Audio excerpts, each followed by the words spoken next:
Assalamualaikum dan salam sejahtera. Saya Nazri Kahar. Ini agenda Wani dari World Trade Center Kuala Lumpur. Pastinya minggu ini tumpuan kami di Esra Wani sama ada dalam agenda Wani dan juga program-program berbentuk bual bicara dan juga laporan berita. Tumpuan pastinya ke arah pembentangan bajet 2023 yang akan berlaku pada sesi parlimen pada hujung minggu ini. Dan ramai yang beranggapan bahawa keadaan ekonomi yang begitu mencabar dan segala unjuran dan laporan yang dikemukakan oleh badan-badan antarabangsa, pastinya ini merupakan satu bajet yang mungkin akan dilihat secara tuntas oleh semua penganalisis ekonomi dan juga rakyat biasa, kerana pastinya kerajaan terpaksa berbelanja lebih banyak mungkin tidak sebanyak pada tahun 2022 ataupun 2021 ketika badai pandemik COVID-19 melanda negara dan dunia, tetapi sekurang-kurangnya bahan-bahan ataupun perkara-perkara untuk bantuan rakyat terus akan dibelanjakan dan diberikan, kerana pastinya rakyat tiada pilihan, pastinya mereka memerlukan bantuan dari kerajaan. Begitu juga beberapa perkara berkaitan dengan subsidi dan juga belanja pembangunan, kerana isu pembangunan seolah-olah menjadi hambatan kepada kerajaan kerana pembelanjaan negara banyak bertumpu kepada pembayaran gaji dan juga emolumen. Jadi untuk melihat perkara ini, Dr. Muhammad Khalid bersama saya, Fellow Ikemas daripada Universiti Kebangsaan Malaysia, bersama untuk melihat apakah ekspektasi beliau tentang bajet pada 2023 yang akan dibentangkan. Jadi dengan segala unjuran, IMF kata mungkin ada kemelesetan ekonomi 2023, Dok. Laporan Bank Dunia juga ekonomi dunia amat mencabar, dan pastinya bagi negara-negara yang berhadapan dengan isu recovery selepas pandemik COVID-19 dan juga kemelesetan yang akan dijangkakan berlaku pada tahun depan. Jadi adakah kita tidak akan terkecuali, ataupun kita seperti ramai juga di kalangan mungkinan para menteri kita dan juga orang-orang ekonomi mengatakan kita ada acuan kita, mungkin kita ada tempias, tetapi dengan unjuran KDNK yang baik pada suku pertama dan suku kedua, sekurang-kurangnya itu sebagai satu penampan. Pandangan, Dok? Ya, terima kasih Haji. Kita sering dengar ekonomi kita baik, yang berlaku pada kita adalah faktor luaran, kita berbelanja, ekonomi baik, ekonomi sudah recover, sudah pulih. Saya rasa ini sesuatu yang tidak tepat sama sekali. Malah boleh saya katakan mereka yang berkata ini, mereka bermimpi. Sebab apa? Ekonomi masih belum recover. Kita kata GDP, ekonomi belum recover. Kita tengok data pasaran buruh. Mereka yang hilang kerja ketika ini, jumlah mereka masih lebih kurang 17% lagi tinggi sebelum pre-COVID. Not yet recovered. GDP per kapita untuk negeri-negeri yang miskin, contohnya ataupun yang tidak membangun, Sabah, Kelantan, masih ke belakang. Jadi kita belum recover. Kalau nak kata GDP kita tahun ini baik, kita tanya senang lah, Haji. Pergi kat luar tanya rakyat, okey tak okey? Mereka kata bang naik, pendapatan berkurangan, kuasa beli berkurangan. Dan ini akan menjadi lebih teruk lagi. Untuk menyelesaikan suatu masalah, kita harus jujur dan akur apa yang berlaku. Ini akan, situasi kepada rakyat akan menjadi lebih buruk. Kenapa?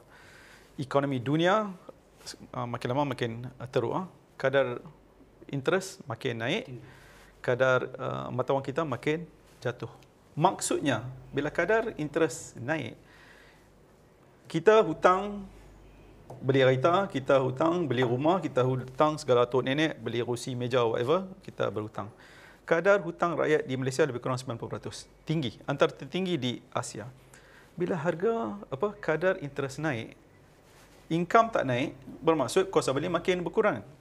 So kena banyak, lebih banyak hutang. Kita berhutang, semua hutang. Kedua, kita juga kena inflasi pasal kadar ringgit lemah. Kita import lebih kurang 50 bilion harga barang makanan. Harga barang naik, income tak naik, banyak interest lebih, banyak barang makan lebih, akan tertekan. Pada masa yang sama, kapasiti kerajaan untuk membantu makin lama berkurang. Kita tak ada bulat dah. Monetary policy, interest rate kita tak boleh kontrol. Kita berpancu kepada luar negeri. Kedua, fiskal untuk membantu rakyat kita dah kurang, kita dah sangkut. Yang kita ada hanya ketika ini apa yang kita boleh buat. Kita boleh pilih. Kita kena pilih yang boleh memberi kebajikan kepada rakyat.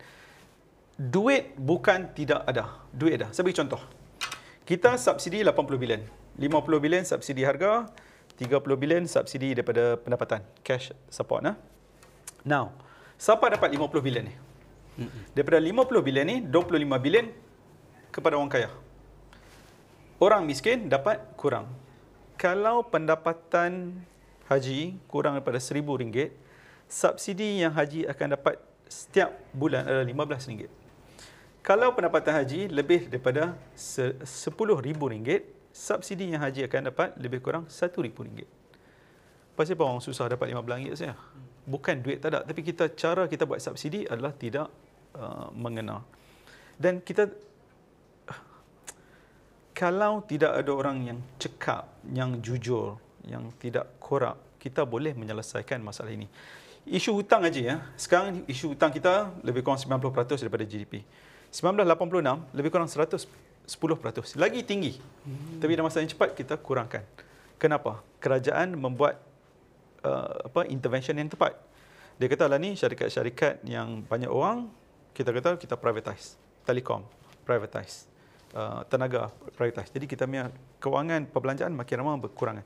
Kena ada membuat important decision, tough decision yang kita tak nampak berlaku ketika ini. Okey, dalam kita berbicara tentang perbelanjaan kerajaan, walaupun Dok kata tadi kerajaan ada duit, tetapi ada duit, tapi komitmen kita amat tinggi. Apabila kita berbicara tentang bajet setiap tahun, lebih daripada 70% kerajaan terpaksa membayar emolument ataupun gaji pejabat awam. Sekitar kalau 2021 misalnya, kalau ikut angka 85.9 bilion. Bayaran persaraan 29.1 bilion. Jadi Dok kata kekitangan awam pada dahulu ramai, tapi bila penswastaan, kita swastakan LLN jadi tenaga. Telekom jadi Telekom Malaysia. Tapi sekarang bila tu kita kembali balik gemukkan kaki tangan awam hampir 1 juta lebih kalau peringkat 2020 misalnya 1.6 juta penjawat awam 2020. Dia ada peningkatan amat ketara daripada tahun 2000, tahun 2010 dan sebagainya. Jadi ini pembelanjaan emolument, banyak gaji. Tapi bagaimana untuk kita melihat jangka masa sederhana dan panjang supaya komitmen ataupun tanggungjawab kerajaan untuk membayar gaji ini betul. Ini isu sensitif. Kaki tangan awam nak kurang nak lebih ni amat sensitif. Boleh runtuh kerajaan kalau tak ikut caranya lah. Tapi macam mana dalam bajet ini kita perlu berterus terang, perlu melihat realiti. Kerajaan terpaksa membelanjakan amat besar berbanding belanja pembangunan. Dok. Okey. Selalunya memang kita dengar diskusi sebegini Bila kerajaan ada masalah, duit tak cukup, kita blame subsidi, kita blame jawab awam. Senang, punching bag. Semua salah penjawab, semua salah orang susah ambil subsidi banyak, minta subsidi. Ini tak benar. Saya bagi contoh. Kita kutip tahun ini dianggarkan 42 bilion duit SST, GST tak ada SST, excise duty, import dan export duty, cukai tidak langsung. Berjumlah 42 bilion. Hampir keseluruhan 42 bilion ini digunakan untuk satu benda saja, Haji. Bayar hutang. Hutang kita besar. Hutang tak salah. Hutang itu bagus jika digunakan untuk pelaburan. Dulu kita hutang untuk apa? Kita hutang untuk buat sekolah, kita buat jalan raya, hospital. Kita buat untuk macam-macam lah. Buat hospital.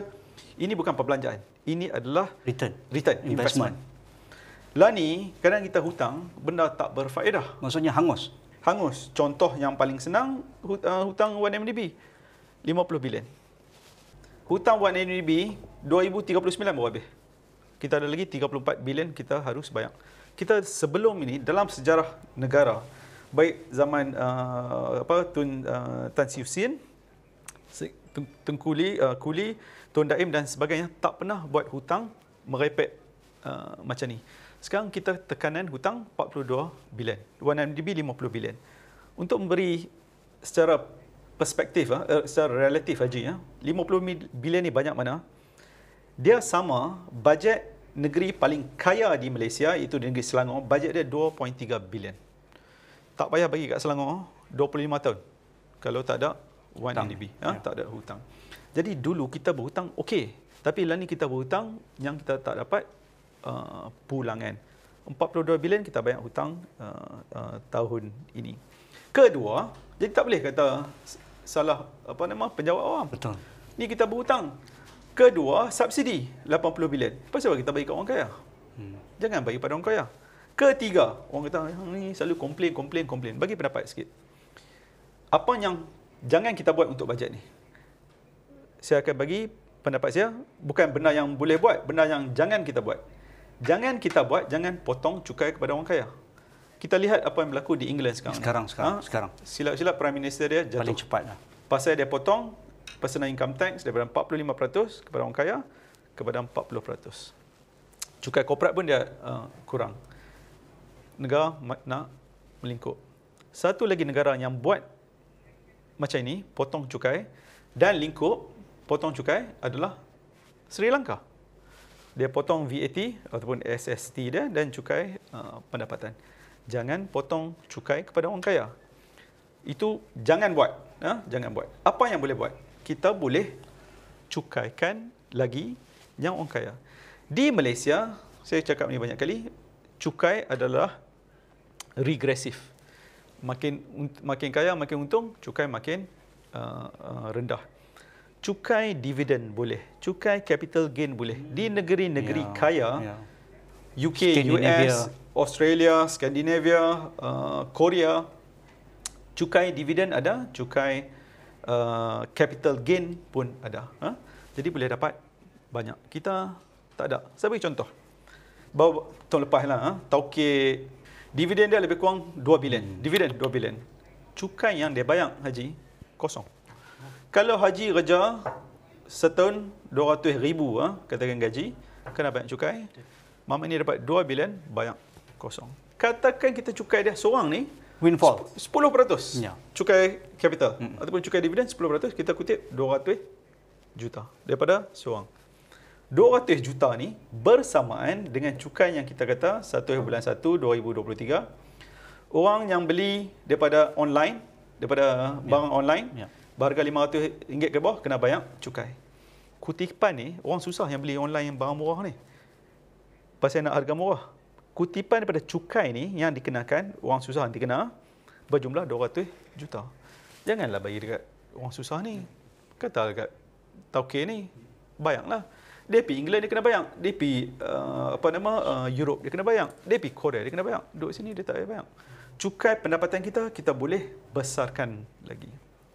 Kedua, negara di Korea, di Thailand 2-3 tahun lepas 5G lesen ni macam you ada tanah KLCC ni. Dia auction. Dia bidding, dia dapat lebih kurang 5 bilion, dapat lebih kurang 10 bilion. Kita boleh bidding. Kita boleh dapat 5 bilion, kita boleh dapat 6 bilion. Tapi kita tak buat. Kita buat apa? Kita create kita punya telco company. Kita ada Celcom, kerajaan punya, dan dia dah merge dengan Digi. Kita ada Axiata, kita ada Telekom, kita ada Celcom. Pasal apa nak buat syarikat Telekom lagi? Membazir. Isu dia bukan duit, Haji. Isu dia kita tidak tahu menggunakan wang rakyat yang kita ada.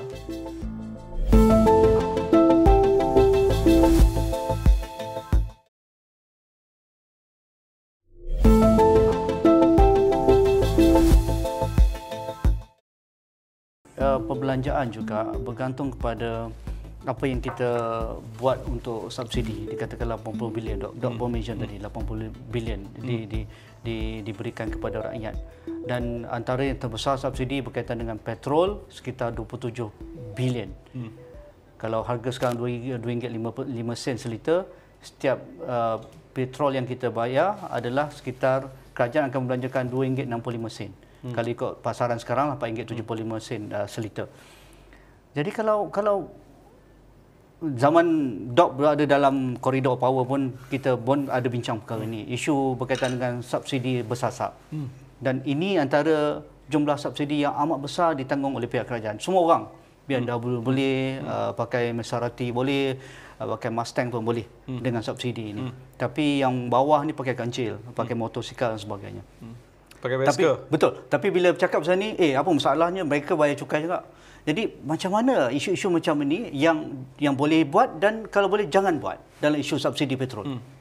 Dua dua benda yang kita harus be careful lah, berhati-hati. Pertama, kalau kita nak hapuskan subsidi, jangan hapuskan sekaligus.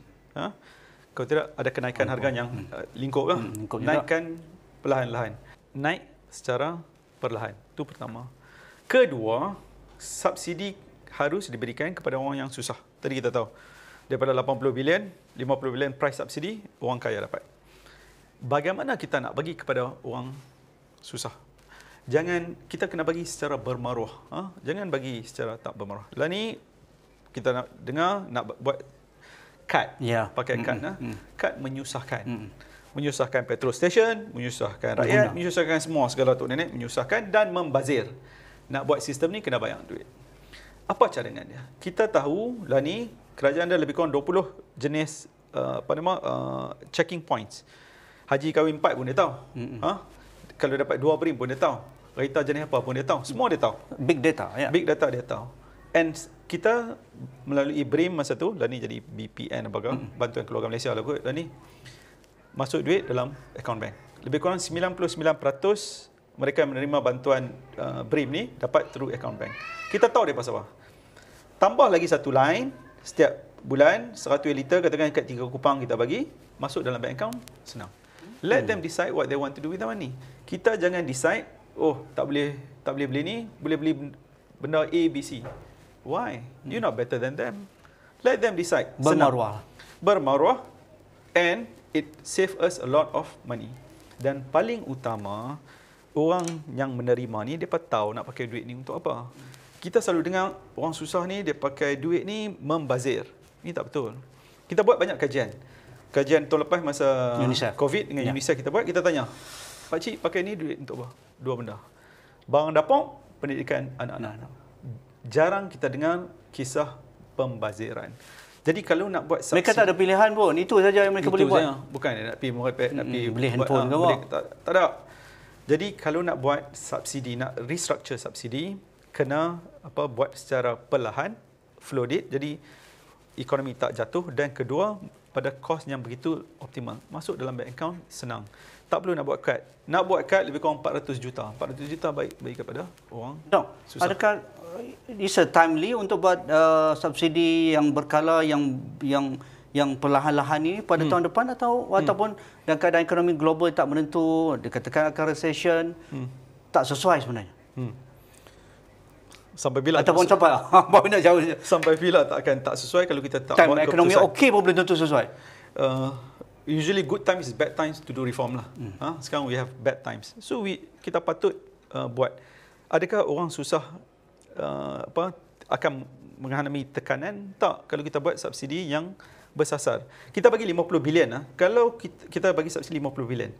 Kalau semua 50 bilion ni dapat kepada B40, setiap bulan dia dapat RM1,200.